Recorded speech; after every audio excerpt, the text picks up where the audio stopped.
Bonjour et bienvenue dans la quotidienne de School TV, l'émission qui vous raconte l'éducation au quotidien. Je suis très heureux de vous retrouver pour la saison 2 de notre émission. Au sommaire, on connaît tous au moins deux noms, Madame de Staël, Georges Sand, Colette, mais connaît-on Christine de Pisan, Marie de Gournay, Olympe Audouard, Judith Gauthier ou encore Suzanne Roussy-Césaire et tant d'autres? Les autrices sont les grandes oubliées de l'histoire et de l'enseignement de la littérature. Elles prennent leur revanche dans le livre de notre invité, Julien Marcet. L'anti-sèche des Maguessel, l'anti-sèche comme l'année dernière, c'est la façon dont l'école résonne dans l'actualité. L'actualité, c'est la rentrée, mais ce n'est pas forcément la rentrée partout ou pas partout de la même façon. On va en parler avec Emma. À l'heure de la récré, Emma encore, on ne change pas de thème, mais on va parler cette fois de la rentrée des parents. Et la rentrée des parents, c'est un petit peu la récré. Et puis enfin, un nouveau rendez-vous dans la quotidienne. Plateau repas, notre diététicienne nutritionniste Sandra Ferreira va répondre à la grande question du matin. Le petit-déj est-il indispensable? La quotidienne de School TV, c'est parti, grand oral. L'histoire littéraire qu'on nous a tant contée est une histoire sans autrice, ou presque. C'est le récit d'un rapt institutionnalisé, dicté par une haine viscérale des femmes. Quand on enquête, on gratte la couche de peinture. L'image qui apparaît est alors tout autre. Fin de citation, citation extraite de La Revanche des autrices. Il a enquêté, lui, c'est Julien Marcet, professeur agrégé de lettres modernes, enseignant au lycée Galilée de Gennevilliers. Bonjour Julien. Bonjour Emmanuel. Et vous avez enquêté, et ça donne ce livre absolument passionnant qui vient de sortir chez Payot, La Revanche des autrices. Vous ouvrez le livre en nous racontant un mythe qui est le mythe de Philomèle, moins connu que Cassandre, mais à qui il arrive combien de trois bricoles? Tout à fait, et ce n'est pas un hasard si les mythes qui renvoient aux femmes sont moins connus, je crois bien. On les raconte. Le mythe de Philomèle, eh bien Philomèle, en fait, a été abusée, violée par son beau-frère, qui était roi. Je regarde avec un grand sourire, mais c'est absolument terrible, et la suite est encore pire. Qui était roi, Thérée, et qui a profité, il allait la récupérer chez son père lors du voyage en bateau. Voilà, il la viole, elle manifeste, elle s'indigne et elle lui signifie qu'elle ne va pas, qu'elle va révéler cela. Que fait-il? Il lui coupe la langue. Et c'est pour ça que j'ouvre le livre avec cela. Philomèle. Voilà. Ce mythe, on le trouve dans les Métamorphoses d'Ovide, par ailleurs. Il a été repris aussi par La Fontaine. Et vous dites qu'il contient en lui-même tout ce qui va suivre. Il contient un petit peu tout ce qui va suivre, parce que j'ai choisi cette métaphore de la langue coupée pour aussi dire que, eh bien, on a quelque part coupé la langue, coupé la plume aux autrices. Oui, c'est une longue et inépuisable histoire de la silenciation qui se répète à l'envi depuis des siècles, jusqu'à aujourd'hui encore, dites-vous. Alors plus récemment, il y a des moments un petit peu, on va pouvoir tout dire, mais il y a des moments importants dans cette histoire quasiment de harcèlement sexiste. Par exemple, au XVe siècle, j'ai fait un grand saut, mais la querelle du roman de la rose. Jean Deman, puisqu'il y a eu deux auteurs, eh bien, dans le roman de la rose, qui est on va parler de best-seller à l'époque, mais qui est un ouvrage de référence extrêmement lu au Moyen-Âge, Jean Deman est une autorité, eh bien, il traite allègrement les femmes de putes, putes, vous êtes toutes, enfin. Voilà. Donc, face à cela, il y a une autrice qui est Christine de Pisan, qui est une autrice on connaît un tout petit peu elle, quand on même. La connaît depuis quelques années, on en parle. Même, oui, elle a été par les féministes des années, notamment américaines, parce que bien souvent ce sont les féministes américaines, les anglo-saxonnes qui ont déterré un certain nombre d'autrices. Eh bien, donc c'est vrai qu'on la connaît un petit peu plus, mais pas du tout à la mesure de ceux qu'on devrait la connaître. Christine de Pisan, c'est la première autrice qui a une vie indépendante. Elle est veuve, elle vit de sa plume. C'est la première autrice à s'ériger comme écrivaine, en quelque sorte, auteur. Et on est au Moyen-Âge. On est au Moyen-Âge. Oui, voilà. Tout le monde commande ses livres. Enfin, elle a des écrits de commande. Elle écrit énormément. Elle écrit La Cité des Dames, qui est un pré-geste féministe, en quelque sorte. Elle érige une citadelle avec des femmes célèbres. Donc, elle érige aussi un matrimoine. Et Christine de Pisan a été, pendant des siècles, annihilée. Et quand je dis qu'on en parle un petit peu, elle n'est pas encore dans les programmes. quand même. Elle a été à l'agrégation, me semble-t-il, il y a quelques temps, mais récemment, mais pas pour l'agrégation, pardon, vous n'êtes pas très nombreux à la passer. Donc, déjà. Mais c'est tout de même important pour la suite. Parce que ça vous oblige les futurs enseignants à regarder. Tout à fait. Ouais. Et le lien avec le roman de la Rose, c'est qu'elle entre dans le débat. Donc une femme entre dans le débat, une femme entre la plume et confronte les hommes, confronte les misogynes, et donc entre sur la scène, en fait. Et d'un mot, et parce qu'on va continuer à parler de toutes ces mécaniques par lesquelles finalement on les fait taire, on leur coupe la langue, comme à Philomèle, vous dites que ce qui revient toujours, c'est l'injure et le discrédit, deux armes sûres du Moyen-Âge à l'Antiquité, et ça peut se lire comme une véritable guerre aux autrices. Bien sûr, c'est une guerre aux autrices, hein, et d'ailleurs cela porte un nom, et ce n'est pas enseigné non plus, même à l'université, la querelle des femmes. Hein. Là, je ne fais que pareil, on est au 15e, 16e On est 15e, 16e, fin du Moyen-Âge et Renaissance. Je ne fais que reprendre les travaux d'autres. Hein. Je vulgarise les travaux d'universitaires qui, depuis des années, travaillent sur ces sujets, notamment Eliane Viennot, par exemple, mais bien d'autres aussi, car toute cette matière-là, elle existe dans le milieu universitaire. La querelle des femmes, on injurie les femmes. Il y a Gratien Dupont, par exemple, au XVIe siècle, qui, dans ses controverses, étrit tout le genre féminin. Hein. Il leur retire la raison, ce sont des bêtes irraisonnables, et il y a toute une culture qui se met en place et qu'on n'étudie pas. Bon, elles prennent leur revanche quand même. Grâce à vous, on va continuer à discuter avec Julien Marsay. Mais pour l'heure, on va retrouver, si vous voulez bien, Emma Guessel, l'Anti-Sèche.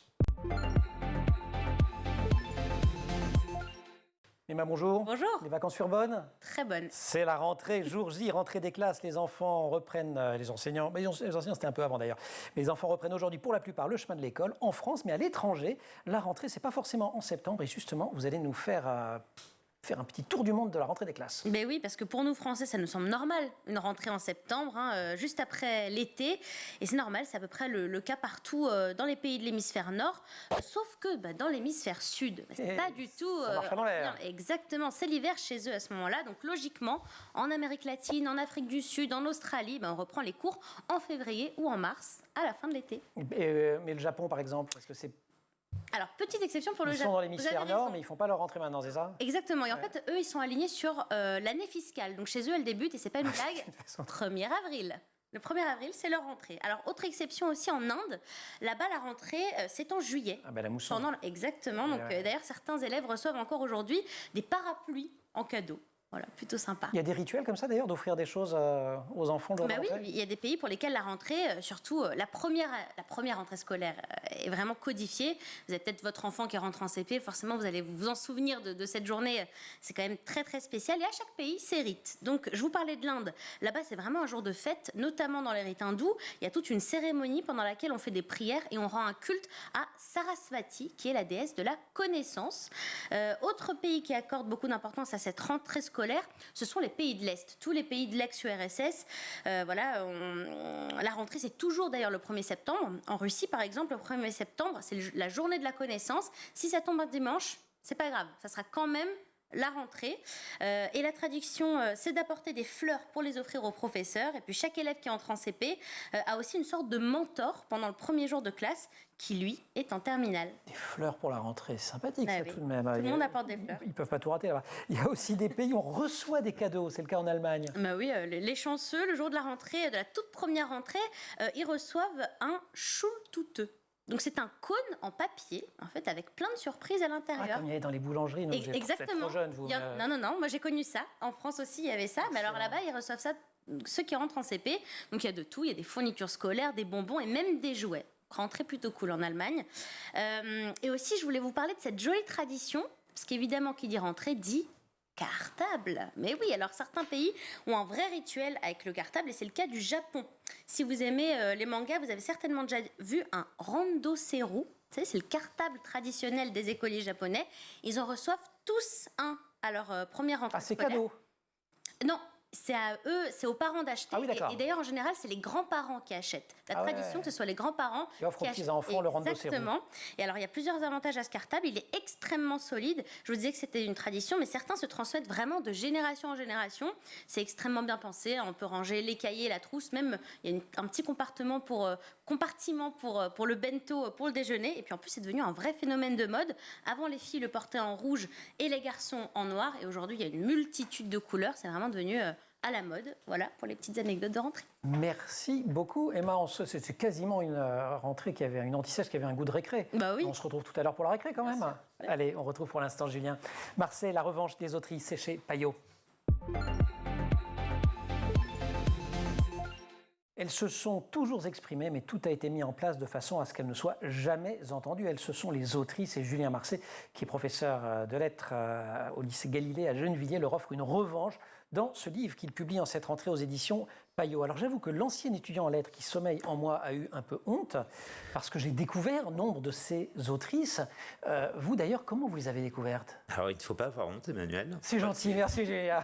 J'aime cette pédagogie. C'est extrêmement révélateur. Ouais. Moi-même, si je ne les avais pas découvertes... Je me suis même gratté la tête en me disant, parce que j'étais à la Sorbonne, je me dis, mais attends, est-ce que j'ai eu au moins une autrice? Alors je pense que les lettres de la correspondance de Madame Estal, j'ai dû avoir d'une façon ou d'une autre, et encore, voilà. Vous avez peut-être vu ce que j'appelle les exceptions cautions dans le livre, c'est-à-dire les quelques-unes qu'on a effectivement on a une ou deux par siècle. Une ou deux par siècle.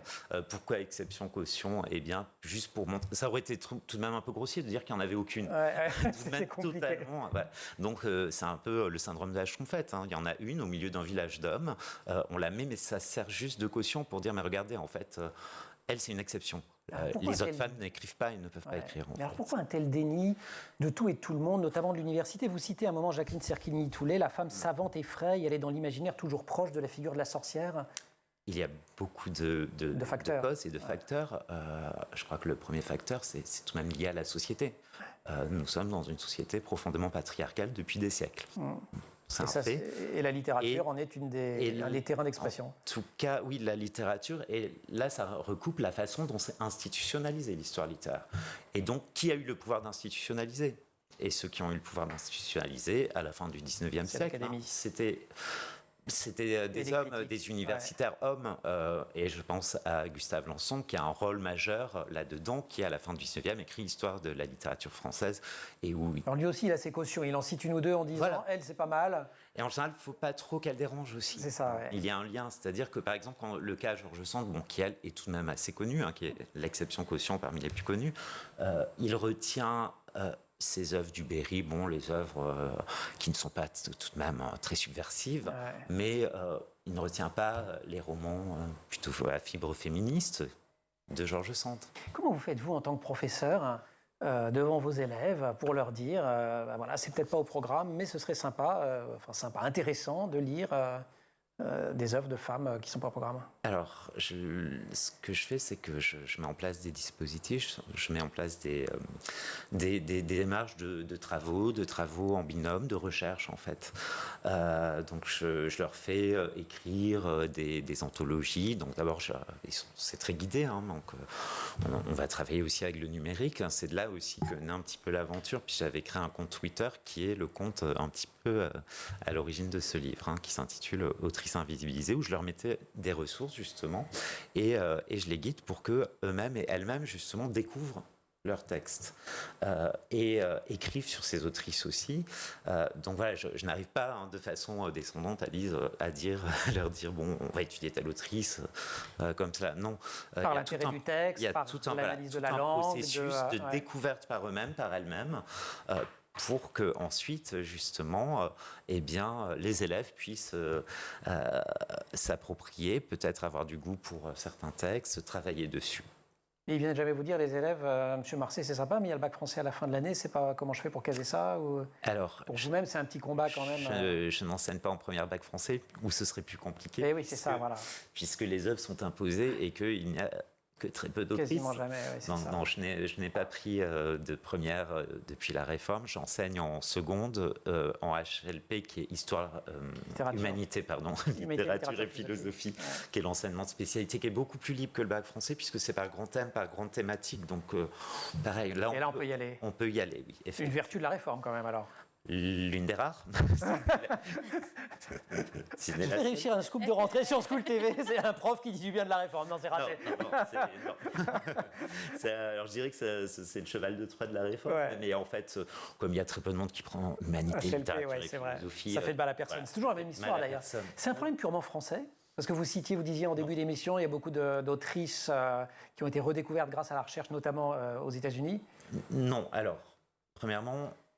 Dans le livre, vous aurez pu voir que je m'intéresse à la littérature française essentiellement. Parfois, je fais quelques ponts, mais pourquoi ? Parce que je suis spécialiste de littérature française. Bien sûr, je connais un petit peu la littérature étrangère, mais il y a déjà beaucoup à dire sur la littérature française. Mais on retrouve certains phénomènes. Bas bleu, par exemple. Donc, les bas bleus, pour situer, c'est l'expression péjorative au XIXe siècle pour dénigrer les femmes qui écrivent. Ça vient de blue stocking en anglais, et on retrouve le terme, j'ai de la famille suédoise, j'ai un petit peu enquêté de ce côté-là, on retrouve le terme en suédois également. Ce que j'appelle le syndrome George Sand, c'est-à-dire le fait de prendre un pseudonyme masculin, on le retrouve dans les autres pays également. Fernand Caballero en Espagne, en Angleterre, on les connaît bien, George Eliot, évidemment, même les sœurs Brontë ont pris aussi chacune des pseudos, mais on le retrouve en Suède, donc c'est un phénomène beaucoup plus global. C'est un gros boulot, vous ferez un deuxième tome avec La revanche des autrices au niveau international. On se prend une petite pause récré si vous voulez bien, Julien, et on continue après. Je vais vous demander votre best-of, si on veut justement rentrer dans cette littérature méconnue, mais pour l'instant, retrouvez Emma.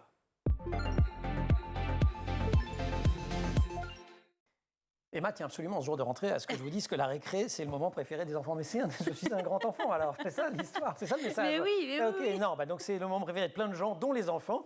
Et en cette rentrée, vous allez nous parler de la récré des parents. C'est quoi la récré des parents, Emma ? La récré des parents commence à partir du moment où ils ont déposé leurs enfants à l'école. Autrement dit, la récré a donc commencé ce matin pour la plupart des parents de France. Alors c'est pas moi qui le dis, je rigole, mais ça vient pas de moi. Vous savez qu'il y a des trends sur les réseaux sociaux, des tendances, des thèmes de vidéos qui deviennent vraiment très à la mode. Et en ce moment, la mode, c'est « J'étale ma joie de voir mon enfant retourner à l'école ». Et je vous ai fait une petite compile de rentrée. Regardez. Bonne première journée d'école, les gars. Ça me tombe pas. Wow! Yeah! Wow! Party! Salut les chéris, vous êtes sages, hein? Mais maman, l'école, c'est dans une semaine. Bah marchez doucement.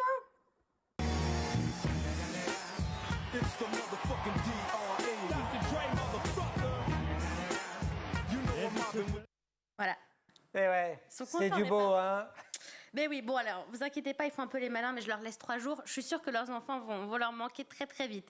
Mais c'est vrai qu'après 2 mois de vacances, souvent au rythme et rythmé par les enfants, surtout quand ils sont petits, on peut comprendre le soulagement pour eux de les voir retrouver un rythme. Et c'est d'ailleurs l'occasion pour moi de donner quelques tips pour que la journée de votre enfant se passe bien en ce début d'année. Alors on va zapper le petit déjeuner parce que dans quelques minutes, c'est Sandra qui va venir nous en parler.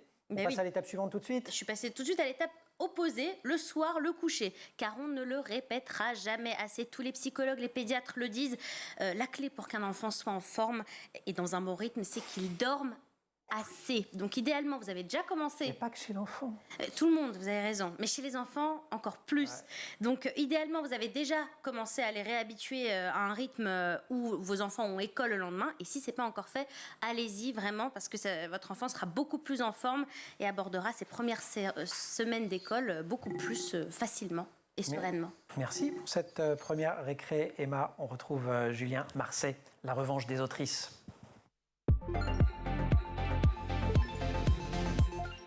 La revanche des autrices qui vient de sortir, c'est chez Payot, enquête sur l'invisibilisation des femmes en littérature. J'y ai appris que le premier traité d'éducation était l'œuvre d'une femme au IXe siècle du Hodin. Vous apprendrez cela, 1000 autres choses encore en lisant cet ouvrage.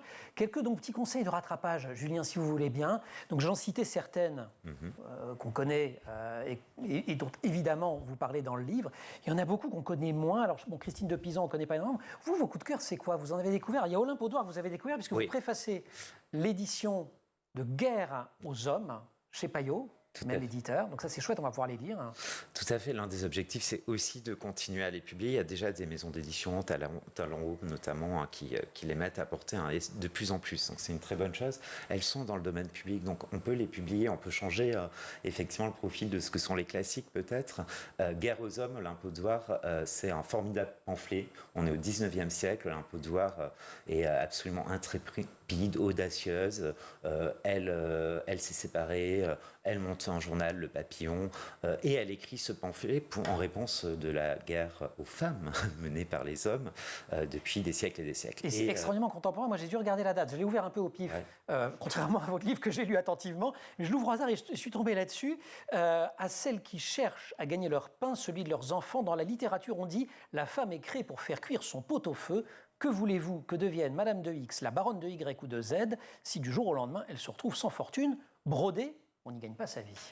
Voilà, enfin, c'est très contemporain et punchy. Et punchy, beaucoup d'humour aussi. Elle a une plume très ironique qui est vraiment délicieuse à lire. Et voilà, par exemple, processus d'invisibilisation classique, son pamphlet est tout de suite réédité, etc. Olympe Audouard, personne. Moi, je n'ai jamais rencontré des études. Vous dites une voilà. Olympe, c'est de Gouges. Désormais, on connaît Olympe de Gouges. Et encore pas depuis si longtemps que ça. Mais jamais je n'ai eu vent d'Olympe Audouard. Je l'ai découverte en cherchant, en fouillant.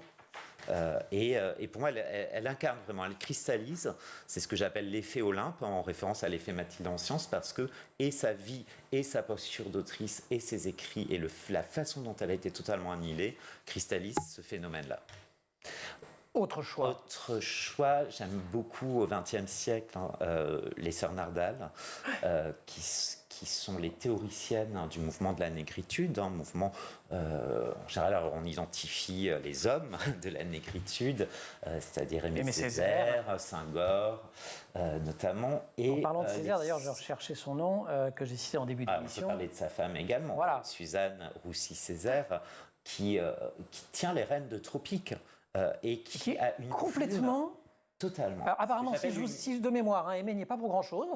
Il reconnaît un peu quand même, il laisse dire. Un peu tout de même, c'est-à-dire qu'elle a... Alors, deux choses. On a très peu d'écrits de Suzanne Roussy-Césaire. Il y a ces articles dans Tropique qui ont une force, une puissance politique et poétique incroyable. D'ailleurs, il y a même certaines citations de Césaire, ce sont d'autres qui l'ont montré, qui ont été attribuées... qui ont été attribuées à lui. À Césaire, et non pas à Suzanne, en fait. Elle a une puissance de plume incroyable. Elle écrit aussi une pièce de théâtre qui est jouée à la Caraïbe et dont on perd le manuscrit. Et à un moment, on se demande, mais comment est-ce... Et d'ailleurs, la question a été posée à Césaire.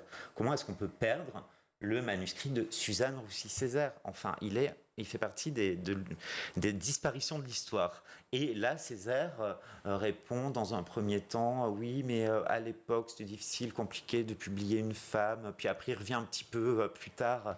Donc, Césaire, n'oublions pas, mais comme beaucoup d'auteurs, mais fait partie aussi de ceux qui n'ont pas, aux sœurs Nardal, restitué leur théorie de la négritude.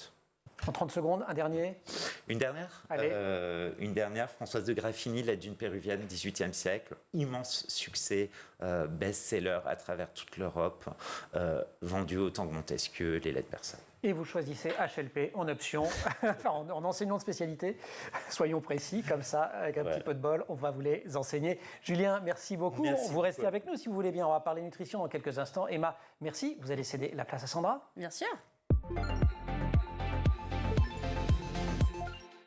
Plateau repas, nouveau rendez-vous dans la quotidienne sur School TV. Sandra, bonjour. Bonjour. Sandra Ferreira, diététicienne, nutritionniste. On va se retrouver une fois par semaine pour parler, alors essentiellement nutrition, on pourra parler bien-être de manière un petit peu plus générale parce que tout ça c'est un tout. Et comme c'est la rentrée, on va repartir sur les chapeaux de roue. Et malheureusement parfois c'est même tellement sur les chapeaux de roue que le petit déjeuner saute. Alors est-ce que le petit déj est réellement indispensable pour les enfants? Oui. Je donne pas la réponse tout de suite. On va parler Ça théorie. va se passer. Eh oui, je suis comme Ma ça. première mauvaise note de l'année. Ça commence super. Faut bien Je suis ravi de vous accueillir dans cette émission. Je vois. Mais moi, je suis ravie, en tout cas. Donc, on va Alors. parler théorie avant. On va Ah, parler théorie. un peu de Ah, les bases théoriques. Tout Très bien. petit peu. Allons-y. Donc, en théorie, le petit déjeuner doit couvrir ce qu'on appelle un quart de l'AET. AET, c'est l'apport énergétique total de la journée. Le petit déjeuner, c'est un quart. Les compléments sont le déjeuner, 40%, la collation, 5%, le dîner, 30%. C'est la théorie. Encore en théorie, ce petit déjeuner doit être composé d'un produit laitier, donc fromage Yaourt, blanc, lait, yaourt, lait, voilà. Un produit céréalier, donc ça peut être typiquement des céréales, mais du pain, des biscottes, d'un fruit qui peut être tout simplement un fruit simple ou des compotes à emporter. Pas trop sucré les compotes? Alors dans ce cas, vous les prenez sans sucre ajouté. Oui, Ça, parfois je pose des bonnes questions. non, mais non, mais c'est très bien. mais Ce quand même, sont je de pense à très ça. bonnes questions. D'ailleurs, je peux même compléter en disant compote sans sucre ajouté, mais pas allégé. Vraiment du sans sucre ajouté. Ça, c'est important. Et puis une boisson, de l'eau, éventuellement de la tisane. On parle de l'enfant, on va éviter thé et café. Ce petit déjeuner va rompre en fait le jeûne de la nuit pour attaquer la journée, pour donner de l'énergie à l'organisme. Sauf qu'on sait qu'aujourd'hui, les enfants, il y en a 12% qui ne prennent pas de petit déjeuner. D'ailleurs, petite parenthèse, 30% des adultes n'en prennent pas non plus. Et donc la question est de se poser s'ils ont raison ou s'ils ont tort, Emmanuel. C'était un petit peu la question de C'était la départ. Et le question. suspense est intenable, Ah, Sandra. J'aime bien. Alors, Hein, ouais. je vais répondre à la question. Le Qu'est-ce que teasing. vous en pensez? Alors, Allez, on y va. répond. Alors, est-ce que le petit déjeuner est oui ou non indispensable? Eh bien, il faut savoir que cette question divise les professionnels de la nutrition. Il y a deux écoles et je fais partie En plus, de ça fait un ceux... teasing, mais pour me dire, il n'y a pas de réponse. Hein. Ça va être ça. Si, il y a le une truc. réponse. Je vois Il y a dire. ma réponse, tout Il y a du deux moins. réponses. Voilà, ouais. il y a deux réponses et la mienne est que, à mon sens, ce n'est pas indispensable. Mais je vais justifier pourquoi. Alors, Bien sûr. on a deux études, en l'occurrence, qui ont été publiées dans The American Journal of Clinical Nutrition, désolé pour mon accent, qui Excellent. affirme que faire l'impasse sur le petit déjeuner, et je les cite, n'aurait pas d'impact sur la prise de poids, d'une part, mais aussi ne changerait rien ou pas grand-chose au taux de sucre dans le sang. Bref, mon conseil, c'est de ne pas forcer votre enfant s'il n'a pas faim. C'est aussi simple que ça, mais l'idéal, ça serait qu'il Il aura puisse... peut-être faim à un moment quand même. C'est normal, oui. L'idéal, ça serait qu'il puisse emmener avec lui une petite collation ouais, pratique dans son petit sac, pratique et saine, une barre de céréales peu sucrée, un fruit, une poignée d'amandes, pourquoi pas une petite portion de fromage, hein, pourquoi pas. Le corps sait, heureusement, encore chez l'enfant et chez certains adultes, réguler ses apports énergétiques. Hein. Normalement, si on mange plus à un repas, on mange moins à l'autre et inversement. Il faut leur faire confiance au fond. Et normalement, oui, c'est ça. Est-ce qu'on sait quand même pourquoi certains enfants n'ont pas faim du tout au moment du petit déjeuner? Eh bien, c'est une histoire d'hormones, Emmanuel, effectivement. Une hormone qui s'appelle la leptine. Alors, c'est un joli mot, leptine, l'hormone de la satiété. Donc, c'est cette hormone qui est sécrétée par notre tissu adipeux blanc. Tout simplement votre graisse. Hein. C'est la graisse que vous avez qui est stockée, C'est pour le faire truc- c'est simple. le truc là. C'est le truc là. Ah, je vois très bien, ouais. Sous-cutané, voilà. Bah, c'est ça. Ça vous fait sécréter cette hormone de satiété. Ça fait sécréter l'hormone de satiété aux enfants. Sauf que donc, pendant la nuit, vous n'avez pas faim. Mais le matin, des fois, c'est un petit peu de mal à se dissiper. Donc le matin, on n'a pas très faim. Ça arrive aussi chez l'adulte, hein, bien évidemment. Et on n'a pas envie de manger. Alors, ce qui est important, c'est de se rappeler que oui à l'enfant qui ne prend pas de petit déjeuner, mais non à l'enfant qui prend n'importe quoi en compensation. C'est Oui. pas du tout ce que je veux dire.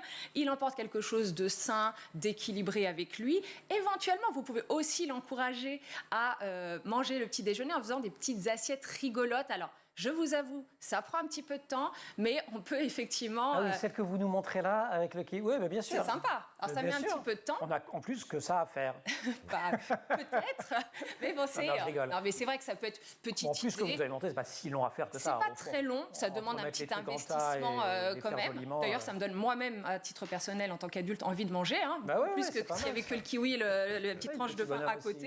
Ouais, c'est du Voilà. taf quand même. Et puis, bien sûr, on évite les bonbons et toutes les barres chocolatées, bien évidemment. Sandra, merci beaucoup. On va se retrouver une fois par semaine et on est ravis de vous accueillir dans la quotidienne sur School TV. C'est un sujet qui vous inspire, le petit déjeuner Alors, personnellement, moi, je dévore le matin.